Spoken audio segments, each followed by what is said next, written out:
bonjour à tous, aujourd'hui nous voici sur le résumé de la première étape des routes de Zwift. Il s'agit d'un parcours de 16 km avec 3 difficultés à parcourir 2 fois, qui sont relativement proches de l'arrivée. Bon bah vous vous en doutez, hein, comme toute course Zwift, le départ c'est parti pleine balle. Vous voyez que ça pousse du 400 watts dès le début, ça monte directement à plus de 40 à l'heure.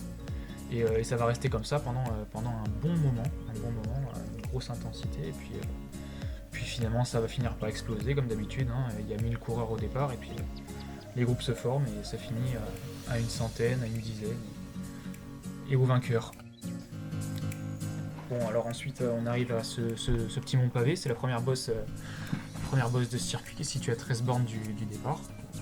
On voit Maxime Cam là déjà qui commence un petit peu à faire le rythme, et puis Stéphane Kirchmer qui le suit. Ils vont commencer à étirer le peloton comme ça, alors qu'il était déjà bien étiré. On voit Stéphane Kirchmer là qui commence à partir devant. Et on va ensuite le voir, ces petits groupes là qui se forment. On voit Kirchmer qui a pris quelques mètres d'avance. C'est destiné en fait, c'est voué à l'échec hein, concrètement. Parce que prendre quelques mètres quand tu es seul face à un peloton, que ce soit en vrai ou dans Zwift, mais dans Zwift c'est encore plus présent, c'est mort quoi. Donc voilà, toutes les bosses vont se monter un petit peu comme ça, là, plus de 500 watts, et donc la sélection va se faire par l'arrière. Ici on se retrouve du coup en haut de la dernière bosse, juste avant l'arrivée avec Viennet qui est parti, qui a pris quelques mètres d'avance.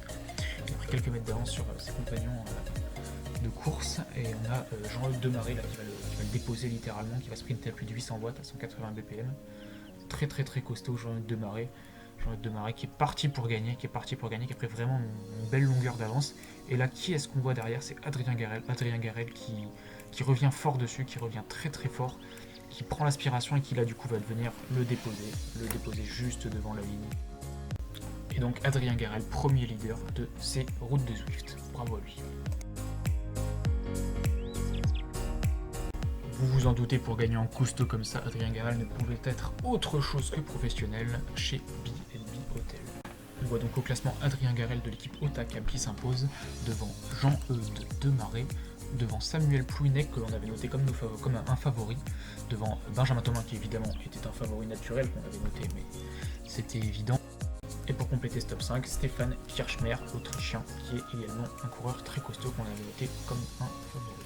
On se retrouve donc pour la présentation de la deuxième étape des routes de Zwift, organisée par la Frenchy Fusion, qui aura lieu ce mercredi 22 avril à 18h et qui sera retransmis en direct sur la chaîne de la Frenchy Fusion. Ça se déroule donc sur le circuit des championnats du monde 2019 route, là où Mats Pedersen s'est imposé. On a donc 3 tours de circuit à réaliser de 13,80 km chacun, soit une distance totale de 41,43 km et un dénivelé total de 720 mètres. Dès le départ, les coureurs se verront confrontés à un long faux plat de 2 km avec des pentes moyennes de 3% et des pentes maximales de 5%.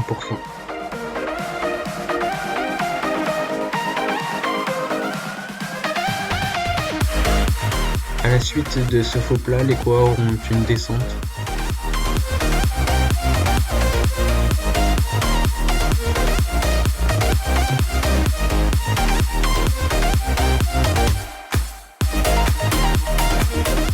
Le parcours se compose donc d'un classement du meilleur grimpeur et d'un classement du meilleur sprinter qu'ils devront effectuer 3 fois chacun.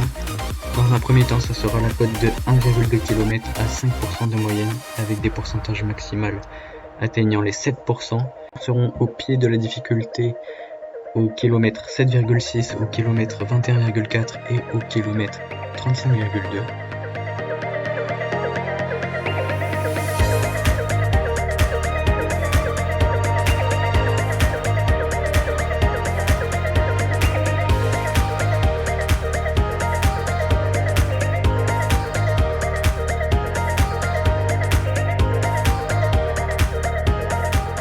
Ce sera au tour du segment sprinter qui se disputera sur 360 mètres au kilomètre 10,8, 24,6 et 38,4.